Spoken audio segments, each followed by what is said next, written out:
नमस्कार, चलिए देखते हैं 10 मिनट में झारखंड की 25 बड़ी खबरों को। झारखंड की निजी लैब में अब 300 रुपए में होगी कोरोना की जांच। अगले 3 दिनों तक झारखंड में होगी बारिश, बढ़ेगी कनकनी। झारखंड के 13 अनुसूचित जिलों में निकाला गया नियुक्ति का विज्ञापन रद्द। झारखंड के 62,000 से अधिक पारा शिक्षकों को मिलेगा ईपीएफ का लाभ, मानदेय में 50% तक की बढ़ोतरी। माली में फंसे झारखंड के श्रमिकों तक पहुंची मदद, सीएम हेमंत सोरेन हुए सक्रिय। झारखंड मुक्ति मोर्चा के पूर्व विधायक अमित महतो ने हेमंत सरकार को दिया अल्टीमेटम, जेपीएससी और जेएसएससी को भी लिया निशाने पर। झारखंड के 4 विद्यार्थी दिल्ली के गणतंत्र दिवस समारोह में राजपथ पर करेंगे कदमताल। झारखंड में कोरोना वायरस से 12 लोगों की मौत, 2617 नए मामले और 3769 हुए रिकवर। झारखंड के 136 आवासीय विद्यालय के छात्रों को सरकार देगी टैब, जाने कैबिनेट के बड़े फैसले। झारखंड के टेक्नोलॉजी छात्र छात्राओं के लिए खुशखबरी, सरकार देगी 15,000 से लेकर 1 लाख रुपए तक की प्रोत्साहन राशि। एचईसी में नियुक्तियों पर लगी रोक, वित्त निदेशक ने जारी किया आदेश। झारखंड में 25 रुपए लीटर सस्ता मिलेगा पेट्रोल, सरकार ने बताया कैसे उठाएं लाभ। परमानेंट होने की खुशी में पारा शिक्षकों ने उड़ाए गुलाल। रिनपास में सहायक प्राध्यापकों के लिए निकली बम्पर वैकेंसी। एएफसी महिला एशिया कप 2022 के मुख्य अतिथि होंगे मुख्यमंत्री हेमंत सोरेन। पीएम मोदी ने कहा, भारत में भेदभाव के लिए कोई जगह नहीं। इस बैंक के द्वारा की जा रही कई पदों पर भर्ती, हाथ से न जाने दें मौका। कोरोना के वैश्विक मामले बढ़कर हुए 33.71 करोड़। सुप्रीम कोर्ट ने कहा, नीट में ओबीसी आरक्षण देने का फैसला सही, एआईक्यू सीटों में ओबीसी को 27% कोटा। भारत में ब्रह्मोस सुपरसोनिक क्रूज मिसाइल का किया परीक्षण, उम्मीदों पर खरा उतरा नई टेक्नोलॉजी से लैस मिसाइल का नया वेरिएंट। चलिए देखते हैं इन सारी बड़ी खबरों को विस्तार से। सुप्रीम कोर्ट ने कहा कि पीजी और यूजी ऑल इंडिया कोटा में 27% ओबीसी आरक्षण संवैधानिक रूप से मान्य होंगे। साथ ही कहा है कि केंद्र को आरक्षण देने से पहले इस अदालत की अनुमति लेने की जरूरत नहीं है।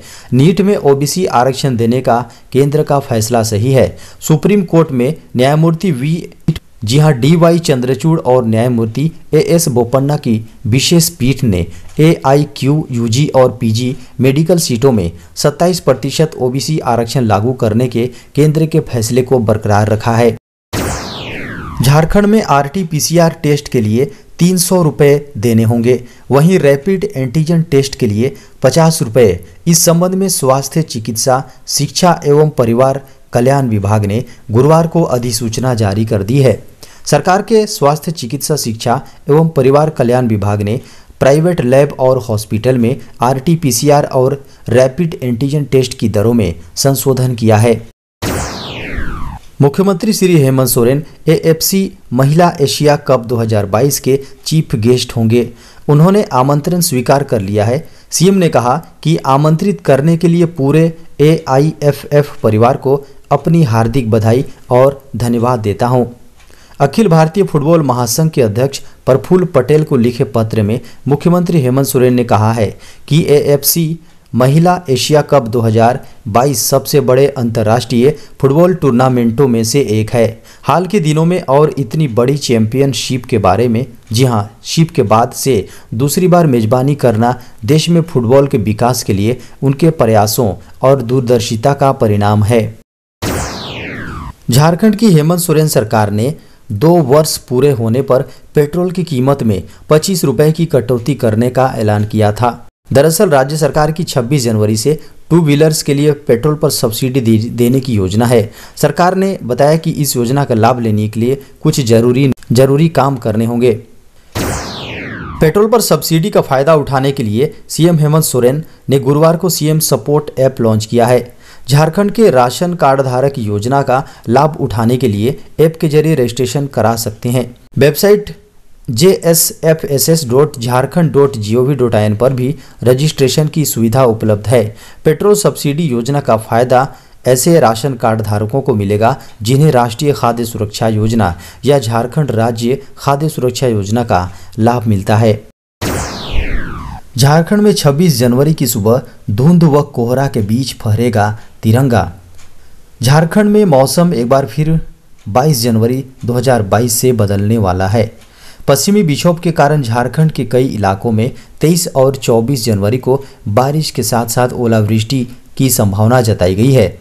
वहीं मौसम विभाग से मिली खबरों को माने तो 25 और 26 जनवरी 2022 को सुबह में धुंध व कोहरा छाए रहने की संभावना है। साथ ही शीतलहर चलने की प्रबल संभावना है। झारखंड के 13 अनुसूचित जिलों में निकाला गया नियुक्ति का विज्ञापन रद्द कर दिया गया है।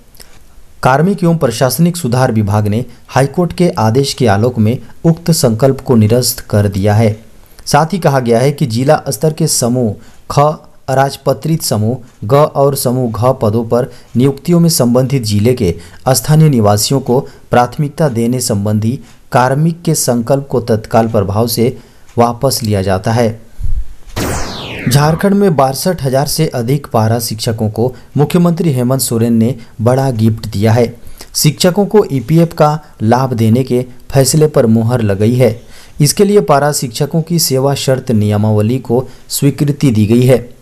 नियमावली को स्वीकृति मिलने के बाद अब पारा शिक्षक अब सहायक अध्यापक कहलाएंगे।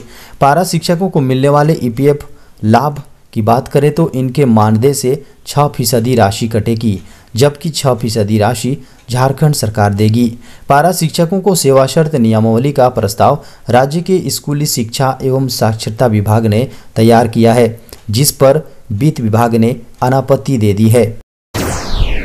सिल्ली के पूर्व विधायक अमित महतो ने स्वयं ही अपनी सरकार यानी हेमंत सरकार को अल्टीमेटम दिया है। खतियान आधारित स्थानीय एवं नियोजन नीति और बाहरी भाषाओं को क्षेत्रीय भाषा की सूची से हटाने के लिए 20 फरवरी 2022 तक अल्टीमेटम दिया है, वरना जेएमएम पार्टी से इस्तीफा देने की बात कही है। अमित महतो के ट्विटर पर पोस्ट करने के साथ ही विपक्ष भी हेमंत सरकार पर हमलावर हो गई है। ट्विटर पर पोस्ट करते हुए जेएमएम के पूर्व विधायक अमित महतो ने अपने ही सरकार को 1 महीना का अल्टीमेटम दिया है। पूर्व विधायक ने कहा है कि अगर 1 महीने के अंदर खतियान आधारित स्थानीय एवं नियोजन नीति बनाने एवं बाहरी भाषाओं को क्षेत्रीय भाषा की सूची से नहीं हटाती है तो आगामी 20 फरवरी 2022 को जेएमएम पार्टी से इस्तीफा दे देंगे। प्रधानमंत्री नरेंद्र मोदी ने गुरुवार को कहा कि आज हम एक ऐसी व्यवस्था बना रहे हैं जिसमें भेदभाव के लिए कोई जगह नहीं है और एक ऐसे समाज का निर्माण कर रहे हैं जो समानता और सामाजिक न्याय की नींव पर मजबूती से खड़ा हो। प्रधानमंत्री मोदी आज़ादी के अमृत महोत्सव से स्वर्णिम भारत की ओर के राष्ट्रीय लॉन्च समारोह में मुख्य भाषण दे रहे थे। सभा को संबोधित करते हुए प्रधानमंत्री ने कहा कि आज़ादी का अमृत महोत्सव समारोह में ब्रह्मा कुमारी संस्था द्वारा कार्यक्रम स्वर्ण भारत के लिए भावना और प्रेरणा का उदाहरण है। भारतीय रेलवे की ओर से ट्रेन में यात्रा करने के नियमों में समय समय पर बदलाव किया जाता रहता है। जरूरी है कि आपको इस बार रेलवे ने रात में यात्रियों को नींद में होने वाली परेशानी को ध्यान में रखते हुए कुछ नियम बनाए हैं। इसके बाद रात में यात्रियों की नींद डिस्टर्ब नहीं होगी। मीडिया खबरों के अनुसार नियमों को तत्काल प्रभाव से लागू कर दिया गया है। नए नियमों के अनुसार अब आपके आसपास कोई भी सहयात्री मोबाइल पर तेज आवाज़ में बात नहीं कर सकेगा और न ही तेज आवाज़ में गाने सुन सकेगा। यात्रियों की ओर से शिकायत मिलने पर रेलवे ऐसे लोगों के खिलाफ कार्रवाई करेगा। यह फैसला यात्रियों की सुविधा को ध्यान में रखते हुए लिया गया है। नए नियमों के तहत यह भी प्रावधान है कि यदि ट्रेन में यात्री से मिलने वाली शिकायत का समाधान नहीं हुआ तो ट्रेन स्टाफ की जवाबदेही तय की जा सकेगी।